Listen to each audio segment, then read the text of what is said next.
Hi guys, хар самбаруудад тавтаа морил та бүхэндээ энэ өдрийн мэндийг хүргэе. За өнөөдрийн та нартай ярих гэж байгаа хэрэг бол нэг ахлах сургуулийн сурагч өөрийгөө улс төрийн хувьсгалж болно гэж шийддэг. Тэгээд тэр зорилготой хүрэхийн тулд муу зүйл хийхээс өөр аргагүй байдалд хүрсэн. Эцэст нь тэр хамгийн ойрын хоёр хүнийхээ амийг авч цогцсуудтай нэг гэрт 12 хоног амьдарсан. Тэр энэ хугацаанд онлайнаар танилцсан хүмүүстэйгээ мессеж бичиж инээж өгөөд юу ч болоогүй юм шиг харилцаж байсан. Энэ хэрэг миний хувьд ингээд хүнд бүх зүйл бэлэн байгаа тохоор сүүлдээ бүр хийцгүүрээд хийх юмаа олж ядаад 9 шитийн юм сонирхож эхэлтiin болов. Эсвэл интернет орчин тийм хүчтэй нөлөөлөд байна уу гэдгийгч бас бодогдуулдаг. Гэхдээ мэдээж шүүлт бол таних. Ингээд та нар бэлэн бол өнөөдрийнхөө шүлтийг эхлэе.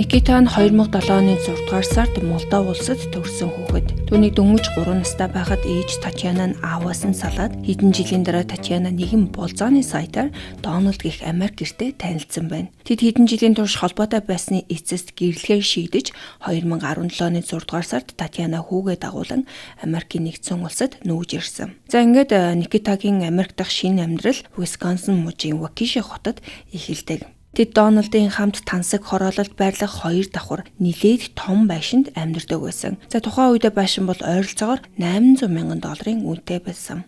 Никита орон нутгийн сургуульд элсэн орж хичээлдээ маш сайн суралцаж эхэлсэн. Гэр бүл нь Тоби нэртэй нохоотой болсон бөгөөд за тэр нохоо бол Никитагийн хамгийн хайртай зүйлсийн нэг болдог. Ээжийнхэн талын хамаатан садан голдуу Италид, харин Дональдын төрөл төрөсөд Массачусетс мужид амьдардаг байсан учраас ойр хавьд нь төрөл садан төдийлөн байгаагүй. Никита ахлах сургуульд орсныхоо дараа ч гэсэн ямар нэгэн асуулт оролгүй орлого сайтай хിവэрэ. Бараг бүхэл хичээлдээ онц дүн авдаг, ангийнхаа шилдэг сурагчдын тоонд ордог, бүр нэг ч удаа хичээл тасалж байгаагүй хүүхэд байсан. Тэр Америкийн ирээдүйн бизнесийн манлайлагчдын холбооны үйл ажиллагаанд оролцож, үндэсний хүндэтгэлийн нийгэмлэгт элсгээр бэлдэж байсан. Ангийнхантайгаа эвтэй байдаг ч гэсэн яг тийм ойр дотны найз бол цөөн. Вакиши Вест ахлах сургуулийн багш нарын нүдээр Никита бол сайн сурагч. Нэг багш нь түүнийг хөдөлмөрж ойлгоогүй зүйлээ асууж тодруулахаас санаа зовдөггүй. Зорилготой хүрэхийн төлөө хичээдэг хүүхэд гэж тодорхойлсон. Тэр хүмүүжлтэй хүүхэд болон багш нартай сайн харцдаг ямар нэгэн асуудал байгаагүй. Гэхдээ 2023 оны 11-р сард энэ айлд анхны ноцтой дохио гарч ирдэг. Яг ямар үйлдэл нь сэжиг төрүүлсэн олон нийтэд ил болоогүй ч гэсэн гэрийнх нь IP хаягтай холбоотой мэдээллийн дагуу FBI-ийн эйжентүүд тэдний гэрт очсон байна. Тэдний гэрт ирээд зөвхөн нэг утсыг шалгаад буцаагүй. Гэр доторх бүх цахилгаан төхөөрөмж интернет ашиглалтын түүхийг шалгалсан ч хааж байсан зүйлээ батлах баримт олоогүй учраас тухайн үеийн шалгалт тэгсгээд дууссан байна. Харин Никита дотроо юу бодож, юу сонирхдгоо бусдаас нуухтай сайн. Тэр интернетэд нэрээ нууцлах аргыг сайн ойлгодог болж Telegram зэрэг илүү хаалттай мессежинг аппликейшнийг илүүд үүсдэг болсон. Нас ахын хэрээр дайны харгислал, олныг хамарсан халдлага, цуврал алуурчдын тухай контент түүний анхаарлыг улам татахулсан.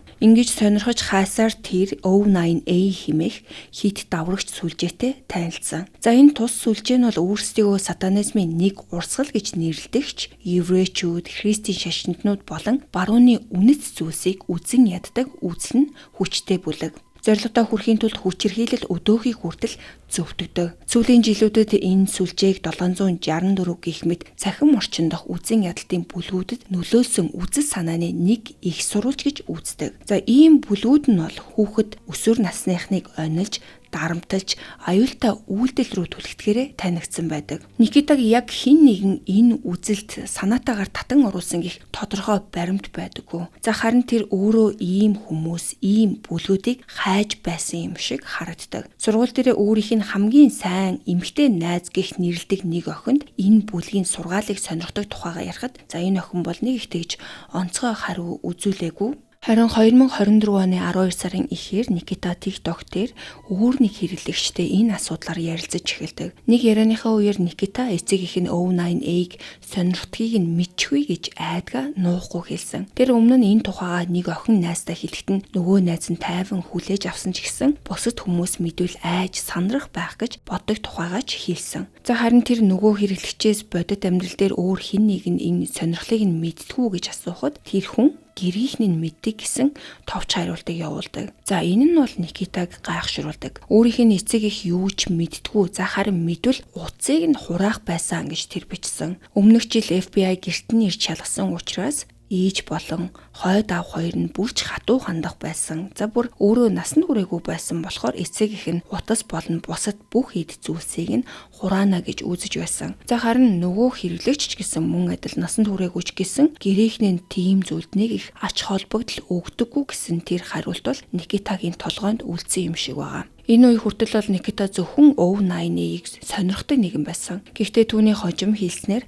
ганцхан хэрэг явдал дараагийн бүхнийг өөрчилсөн. 2024 оны 12 сарын 20-нд Герман улсын Магдебург хотын зул сарын зах руу нэгэн хүн автомашинаараа дайрч 6 хүн амь насаа алдаж за бараг 300 хүн шархсан энэ мэдээг сонсон Никита хүчтэй уур хилэнд автаж дэлхийг өөрчлөх ёстой гэсэн бодолд гүн орж эхэлсэн. Гэхдээ түүний сонгосон арга нь бол улс төрчдийг хөнөөх. Тэр мөчөөс хойш Никита хэдхэн 7 хоногийн дотор за бараг танигдахын аргагүй эрс өөрчлөгдөж эхэлсэн. Тэр сургууль дээр хамгийн дотны эмэгтэй найздаа хүүхэд нас нь аз жаргалтай өнгөрсөн ч гэсэн ээж болон хойд эцгээс хөнөөхөөр төлөвлөж байгаагаа өөрөө ч гэсэн цаашдаа амьдрахыг хүсэхгүй байгаагаа ярьж байсан. Дараа нь тэр охиныг Snapchat дээр нэмж Никита дайн болон аимшигын дүрслэлтэй бичлэгүүдийг Орос дуу хөгжимтэй эвлүүлж явуулдаг болсон байна. Охин эдгээрийг нь хожим цус нүдчтэй аимшигын дүрслэлтэй эвлүүлэг гэж тодорхойлсон. Никита бас Орос дахь нэг хүнтэй холбоотой тэд хамтран ажиллаж Америкийн нэгдсэн улсын засгийн газрыг унгаж энэ явцдаа Дональд Трампыг хөнөөхөөр төлөвлөж байгаа гэж ярьсан. Хэрвээ нэг өдөр мэдээгээр 10 удаа дараалсан халдлага гарвал өөрийнх нь хийсэн зүйл гэдгийг ойлгоно гэж тэр охинд хэлээд хэрвээ энэ яриа илүү болвол охинд сайн зүйл тохиолдохгүй гэж анхааруулж байж. 2024 оны 12 сарын 27-нд Никита TikTokт өөрийгөө Nihilus гэж нэрлсэн O9A-г дагдаг өөр нэг хүнтэй холбогдсон. Тэд O9A-тэй холбоотой Telegram сувгууд болон цагаан арсны давмгай үзлийг сурталчилсан контентуудын талаар ярилцсан. Никита Telegram дахь нэрээ Accelerationist 14 гэж өгсөн нь нийгмийн сүрлийг зориудаар хурцсаж дараа нь шинэ дэг журам бий болгон гэж үздэг хит даврагч үзэлтэй холбоотой нэр. Удалгүй Никита Орос дахь 2 өөр хүнтэй холбогдсон. Тэд барууныг судруулах тухай хит даврагч санаагаа түүнд ярьж ямар хүмүүсийг бай болгох талаар нь нөлөөлж эхэлсэн. Улс төрчийг хөнөөх тухай Никита өмнө нь бодож явсан ч гэсэн Telegram дахь эдгээр онлайн холбоот нь Америкийн нэгдсэн улсын ерөнхийлөгч рүү халдах санааг нь улам дэвэргэсэн. Тэдний хувьд Дональд Трамп бол илүү өргөн хүрээтэй цэргийн стратегийн зөвхөн нэг хэсэг. Харин Никита өөрийгөө тэр бүхнийг эхлүүлэхэд тусалж чадна гэж итгэж эхэлдэг.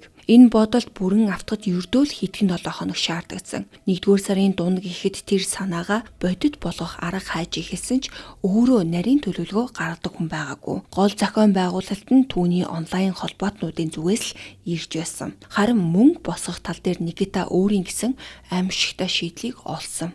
Юу гэхээр тэр ээж болон хойд эцгээ хөнөөгөөд мөнгө болон үнэт зүйлсийг нь авч дараагийн төлөвлөгөөнд зарцуулж болно гэж бодсон явдал. Тэд яг хэдий хэмжээний бэлэн мөнгөтэйг мэдэхгүй ч чинээлэг хүмүүс учраас нилээд их зүйлийг олно гэж тооцсон. Бэлэн мөнгө олдохгүй байсан ч ямар ч байсан зарж мөнгө болгох үнэт идэл эд зүйлс нь гэрт нь байгаа гэж хараад за мөн дээрээс нь тэднийг өгөө хийчихвэл өөрийг нь зогсоох эсвэл гинэт алга болсныг нь мэдэгдэж сэрэмжлүүлэх хүн үлдэхгүй гэж бодсон. Түүний хувьд энэ бол яг л нэг үйлдэлээр 2 асуудлаа шийдэх арга юм шиг санагдаж байж. Үүний дараа Никита дэлхий дээр за бараг л номер 1 хамгаалалтай хүний эсрэг хэрхэн халдах талаар бодож эхэлсэн. Тэр алсаас өдөөх хэлбэрийн тесрэх бодис ашиглах санаа гаргаж ийм халдлаганд хэрэг болох зүйл бэлтгэж өгнө гэж амласан нэг хүнтэй онлайнаар холбогдсон. Өөрийгөө үхлийн сахиусан тэнгэр гэж нэрлсэн хэрэглэгчтэй хийсэн ярианы зөвхөн нэг хэсэг нь ил болсон ч гэсэн тэд тесрэх бодис ашигласан халдлага болон түүнд шаардлагатай зүйлсийн төлбөр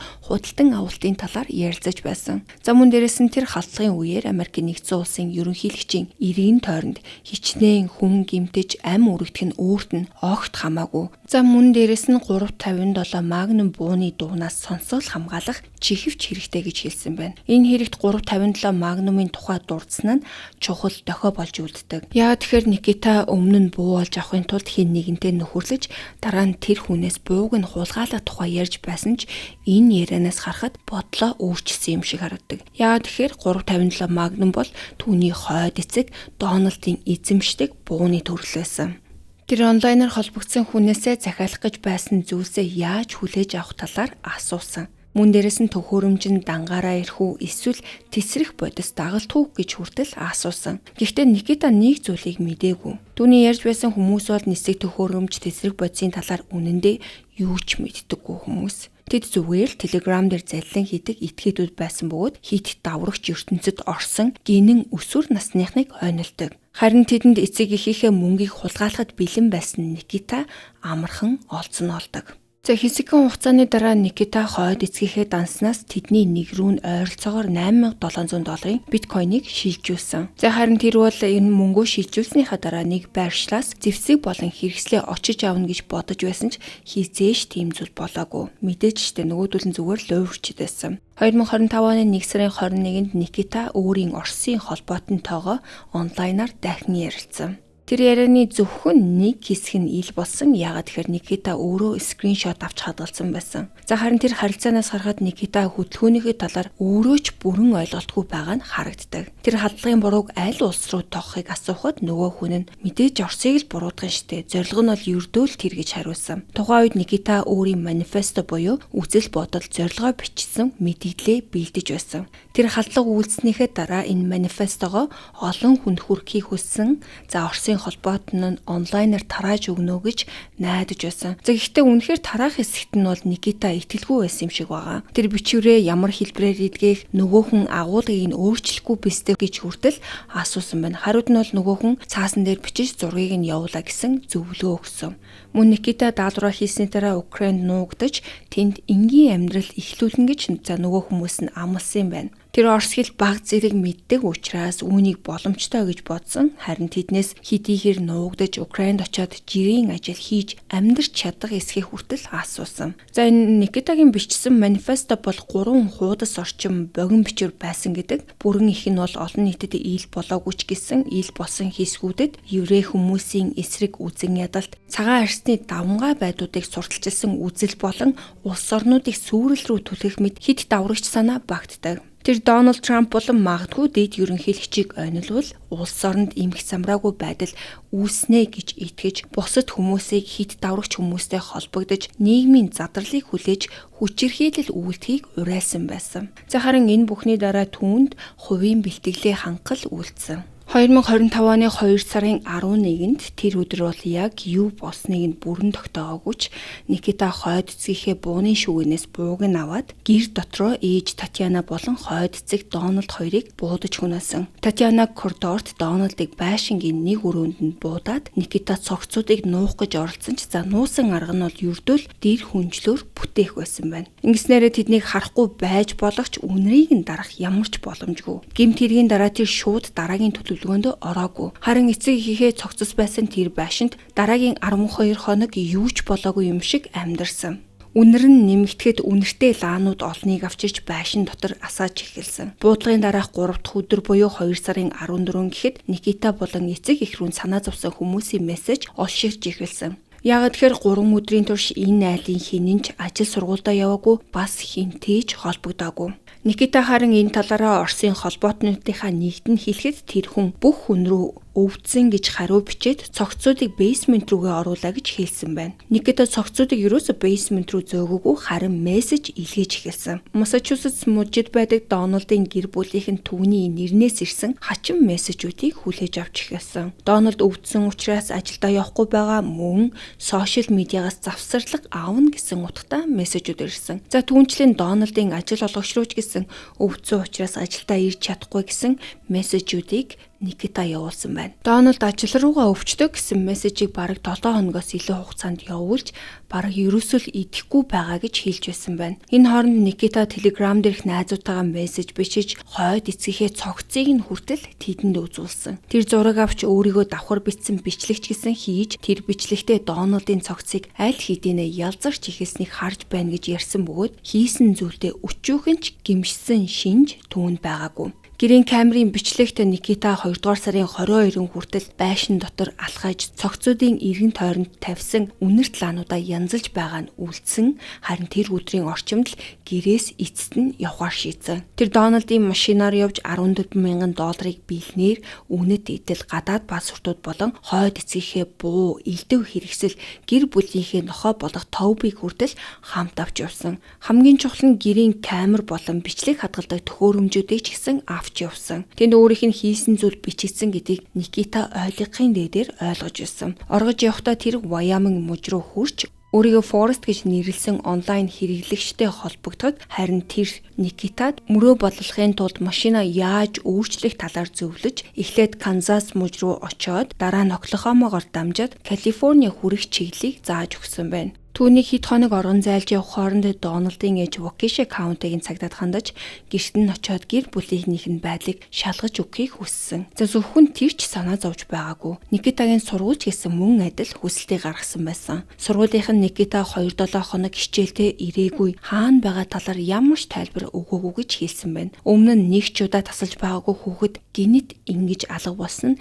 сэжиг төрүүлдэг. Цагдаагийн дуудлагын бүртгэлд Дональд түүний эхнэр болон өсвөр насны хүүгийнх нь байдлыг шалгах хүсэлт ирсэн гэж тэмдэглэгдсэн. Дональдын ээж тэр өдөр Никитагийн сургуулиас дуудлага авсан гэр бүлийнхэнтэй хэдэн 7 хоног холбоо барьж чадаагүй гэж хэлсэн. Цагдаа нар өглөөний 10 цагийн орчимд Никитагийн гэрт очсон ч дотор байсан хүмүүстэй холбогдож чадаагүй. Тэд хөршүүдтэй ярилцаад хөршүүд нь ч гэсэн энэ айлынхныг хэд хоног хараагүй гэж мэдүүлсэн байна. Харин өдрийн 1 цаг 40 минутын орчимд цагдаа нар гаражаар дамжин байшин руу орсон. За тэдний хамгийн түрүүнд харсан зүйл бол коридорт байсан Татьянагийн цогцос. Байшин доторх шүүгэнүүд онгойж эд зүгэлсэн энд тэнд тараагдсан олон газар ухаж нэгжсэн нь илт харагддаг. Цагдаа нар гэрийг тэр даруй гэмт хэргийн газар болгон хамгаалтанд авч Дональд болон Никитагийн утаснуудын байршлын мэдээллийг гаргуулахаар хүсэлт явуулсан. Шалгалтаар 2 утас нэг үед Wyoming мужийн Laramide байсныг тогтоогдсон. Дараа нь Никитагийн утас 2 дугаар сарын 24-нд Iowa дахь дэлхийн хамгийн том ачааны машинуудын зогсоол орчимд байсан нь гарч ирсэн. Орон нутгийн цагдаа хамгаалтын камерын бичдгийг шалгахад Никита Дональдын машинд гэр бүлийн нохоотойгоо хамт явж байсныг харсан байна. Ингээд тэр гэрт яг юу болсон нь жоохноор тодорхой болж эхэлдэг. Waukesha-гийн цагдаа Дональдын машиныг хулгайд алдсан тээврийн хэрэгсэл гэж бүртгэж Никитаг мөн тэр өдөр сургаггүй алга болсон өсвөр насны хүүхэд гэж эрен сурвалж дах мэдээлэлд оруулсан. Тухайн үед Никита дараагийн газар болох Канзаст айл хэдийн хүрсэн байсан. Шөнө дундаас бага зэргийн өмнө тухайн орон нутгийн цагдаагийн хэлтэс Дональдын машиныг орон нутгийн шатхуун түгээх станцын орчим олж зогсоосон. Цагдаа Никитаг цонхоо буулгахад нь л урд зорчигчийн талын шалан дээр байсан бууг олж харсан. Ингээд түүнийг автомашин хулгайсан болон галт зэвсэг эзэмшсэн хэрэгээр баривчилж утсыг нь хурааж авсан.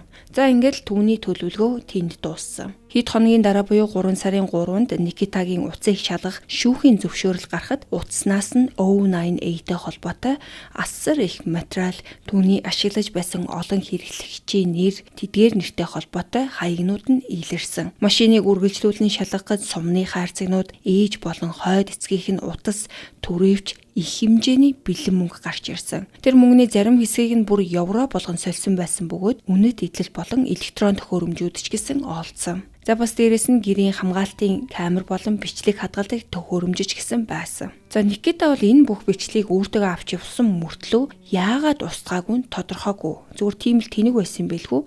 Цагдаа нар бичлэгүүдийг нэг үрчлэн шалгаж эхлэхэд 2 дугаар сарын 16-наас 22-ны хооронд болсон бүх зүйлс тэнд хадгалагдсан үлдсэн байсан. Тэнд Никита байшин дотор нааш цааш алхаж, лаасааж Дональдын цогцсны ойролцоох ширээний шургуулгуудыг ухаж байгаа нь бичигдсэн.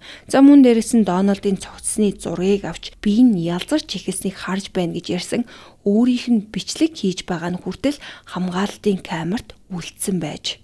Цагдаа нар Никитагийн утаснаас 2 сарын 28-нд авсан скриншотуудыг олсон. Тэдний дунд түүний манифесто байсан бөгөөд баривчлагдсан тэр өдрөө уг нь тэр бичвэрийг найзууд руугаа явуулж онлайнаар тараалах гэж байсан байна. Манифестогоос нь Никита ерөнхийлөгчийг хөнөөж хүчирхийллийн хувьсгал өдөөх тухай бодож явсныг мөрдөгчд олж мэддэг. Утаснаас нь кредит картнууд 2 банкны дансны хэрэглэгчийн нэр болон нууц үгийг хадгалсан скриншотнууд гарч ирсэн. За эдгээр нь бол ээж хойд эцгийнхэн дансных нь байх магадлалтай. Түүнчлэн хойд аавынх нь иргэний үнэмлэх болон жолооны үнэмлэхний зургийн ч гэсэн утсанд нь байсан. За ингэж цугларсан баримтуудын тусламжтайгаар мөрдөгчд Никитагийн сургууль дээрх миний өмнө нь яриад байсан хамгийн дотны эмэгтэй найзыг нь олсон. Охин Никита өмнө нь өөрт нь юу ярьж байсныг бүгдийг нь хийлж өгсөн. Харин тэр үед Никита цагдаад хоригдож байсан учраас энэ охинд түүнээс айж дуугүй байх шалтгаан үлдээгүй. 3 сарын 11-нд Никитаг анх байцааж эхэлсэн. Эхлээд цагдаа түүнд түргэн хоолны газраас хоол авчирж өгсөн. Харин хоол идэж дуусныхан дараа мөрдөгчд орж ирээд хүүхэд нас, сургууль,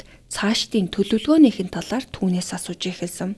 Энэ үед Никита бол огтхон ч сэтгэлээр унсан хүн шиг харагдаагүй. Харин ч сэргийг энгийн юм шиг байсан. Ирээдүйд юу хийхийг хүсэж байгааг нь асуухад тэр коллеж сурна гэж хариулсан. Эндээс харахад түүний хийсэн зүйл өөрийг нь шоронд хүргэн гэдгийг огт төсөөлөөгүй юм шиг л харагддаг. Гэхдээ мөрдөн бацаалд хэр ирүүн орж эхлэхэд Никита шууд л өмгөөлөгч үсэг. Үүний дараа тэр дахин ярихаас татгалзсан. Мөрдөгчдийг өрөөнөөс гарсны дараа л түүний царай хуварч тэр толгоогоо доошлуулад болсон бүхний бодит байдлыг анх удаага л ойлгож байгаа юм шиг харагддаг.